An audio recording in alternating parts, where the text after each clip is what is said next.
अपने लेवल पर जो सुधार कर सकते हैं, जैसे बहुत ज्यादा स्ट्रेस ना लें, बहुत ज्यादा गुस्से में ना आए। लेकिन स्ट्रेस ऐसी चीज है जो कहने से नहीं आती है ना। अगर आपको अचानक तनाव हो गया कि यार कहीं जाना है, कोई परीक्षा है, कहीं किसी का काम है, कोई काम है जिसके डेडलाइन नजदीक आ गई है, तो स्ट्रेस स्वाभाविक है कि आने लगेगा। लेकिन यह मानकर चलिएगा कि आप हैं तो ही एक काम है, अगर आप ही नहीं बचे तो फिर इस स्ट्रेस का मतलब क्या है। तो स्ट्रेस के अंदर ये ध्यान रखिएगा, तनाव के अन्य जो स्तर है ना, उनमें से सबसे अच्छा स्ट्रेस है यू स्ट्रेस, यानी कि तनाव इतना कि जो आपको काम करने के लिए मोटिवेट करता रहे। जैसे ऑफिस जाने का जो स्ट्रेस है कि यार रेगुलर ऑफिस जाना है, तो हल्का हल्का आपको पता है कि यार जाना है, लेकिन सोचिए कि ऑफिस में कोई ऐसी जांच बैठने वाली है आपके ऊपर जिसकी वजह से संभव है कि आपकी नौकरी पर आंच आ जाए, हो सकता है आप सस्पेंड हो जाएं, हो सकता है आप टर्मिनेट हो जाएं। अब उसकी चिंता आप करने ज्यादा लग गए हैं, क्योंकि ये हर दिन होने वाली घटना नहीं है, और हर दिन होने वाली घटना नहीं है, तो इस स्थिति में स्ट्रेस बढ़ने लगता है। अपने आप को यह समझाइए कि वो स्ट्रेस भी जरूरी नहीं है। क्यों नहीं है? आप हैं तो ही वो नौकरी है आपके लिए। अगर उस तनाव के चलते आपको कुछ हो गया तो फिर उस नौकरी का क्या करेंगे जिसके लिए इतने सारे तामझाम बिठाए जा रहे हैं। तो जिंदगी में ना बहुत सारी चीजें खुद के लिए भी करनी होती हैं। इसी प्रकार विद्यार्थी भी ध्यान दें, क्योंकि आज के यूथ में इस तरह की बीमारियां आ रही हैं। परीक्षाएं हैं, आपको परफॉर्म करना है, परफॉर्मेंस की एंजाइटी आप में बहुत बढ़ती जा रही है, कई दिनों से आप सो नहीं पाए हैं। कोई बात नहीं, आपने जो साल भर पढ़ा वो आपके सामने आ जाएगा। अगर नहीं भी हुआ तो जीवन में केवल वही सरकारी नौकरी करने वाले या उस एग्जाम को पास करने वाले लोग ही सरवाइव नहीं कर रहे हैं। बहुत सारे लोग बिना उसके भी महंगी महंगी गाड़ियों में घूमकर बढ़िया आलिशान बंगलों में रह के जीवन यापन कर रहे हैं, है ना। दुनिया में जिनके पास भी ऑडी, बीएमडब्ल्यू, मर्सिडीज, बढ़िया villa, sea facing villa, resorts, ये सब हैं, उनमें से कोई भी आईएएस पीसीएस नहीं है। पहले ये बात अपने दिमाग में अच्छे से बिठा लीजिएगा। ये बहुत बड़ा मैं ऑब्जर्वेशन दे रहा हूं, हो सकता है मॉर्निंग मोटिवेशन के रूप में आपके काम आ जाए। कोई भी उठाकर देख लीजिएगा, क्यों नहीं है आप मानकर चलिएगा, क्योंकि ये तो सरकारी पदों की बाध्यता भी है कि वो इस तरह के शो ऑफ वाली जिंदगी को नहीं जी सकते। अगर करप्शन से उन्होंने पैसा बना भी लिया है तो वो दिखा नहीं पा रहे हैं, तो वो जी भी नहीं पा रहे हैं। आप जितने भी लोग जो परीक्षाओं में कि साहब मुझे तो आईएएस ही बनना है, पीसीएस ही बनना है, या फिर ये एग्जाम कलेक्टर इंस्पेक्टर बनना है, ये सब चीजें दिमाग से थोड़ा सा लाइट लीजिए।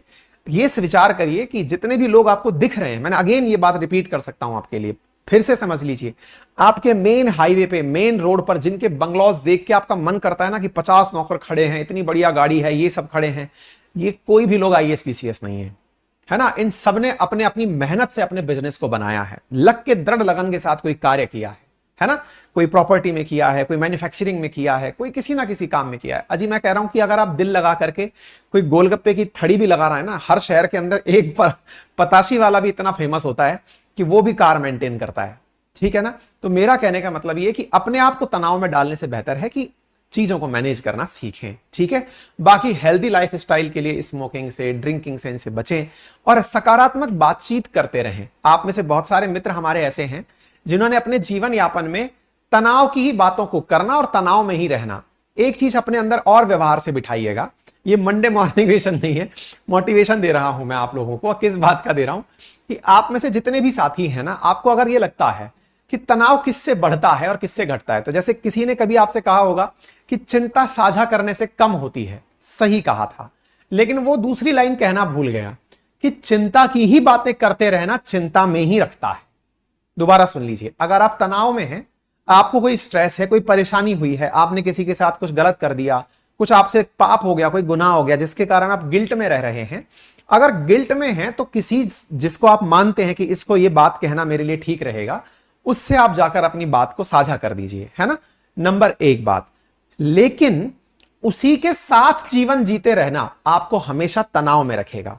आप सोचें कि मैं जहां भी बैठूंगा अब यही बात करूंगा, आप देवदास बन जाएंगे, फिर आपके जीवन का कोई तार्किकता नहीं रह जाएगी, है ना। तो थोड़ा सा इस बात को भी समझिए। तो नेगेटिविटी जितनी एक बार में थी निकाल दी, हर दिन नहीं निकालनी है। तो जो व्यक्ति पूरे टाइम नेगेटिव बातें करता रहता है वो वैसे भी तनाव में ही रहता है। तो फिर क्या करें, आसपास के माहौल को थोड़ा सकारात्मक रखिए। सकारात्मक रखने के लिए क्या है, आप चाहे खुद किसी भी हाल में हो, दूसरे को अगर आप मोटिवेशन दे रहे हैं तो मानकर चलिएगा कि आप खुद मोटिवेट हो रहे हैं। इसलिए याद रखिएगा, ये जितने भी सो कॉल्ड मोटिवेशनल स्पीकर्स आपको आसपास दिखाई देते हैं, इन सब लोगों ने दुनिया को मोटिवेशन देने की राह इसलिए तलाशी क्योंकि इन्हें खुद को मोटिवेट रखना था, इन्हें अपने आप को मोटिवेट रखना था, इसलिए मोटिवेशन बांटना शुरू किया इन्होंने, क्योंकि इन्हें भी कहीं ना कहीं यह लगा था कि इनका मामला डगमगा जाएगा अगर ये मोटिवेटेड नहीं रहे। तो इसलिए अपने आप को सामान्य व्यवहार के साथ जीजिए। बाकी आप समझदार हैं, खाने पीने में ध्यान रखिए। और ऐसी स्थिति में अगर आपको लगता है कि आपको हार्ट अटैक की कोई समस्या है, आपको बीमार महसूस हो रहा है, रुक रुक को चक्कर आ रहे हैं, सीने में दर्द हो रहा है, तेजी से पसीना आ रहा है, जबड़े में दर्द हो रहा है, महिलाओं के पीठ में ज्यादा दर्द हो रहा है, सांस लेने में कठिनाई महसूस हो रही है, बहुत ज्यादा थकान महसूस हो रही है, तो यह हार्ट अटैक के सामान्य लक्षण हो सकते हैं। आप नजदीकी डॉक्टर के पास जाकर पहुंच सकते हैं। ठीक है।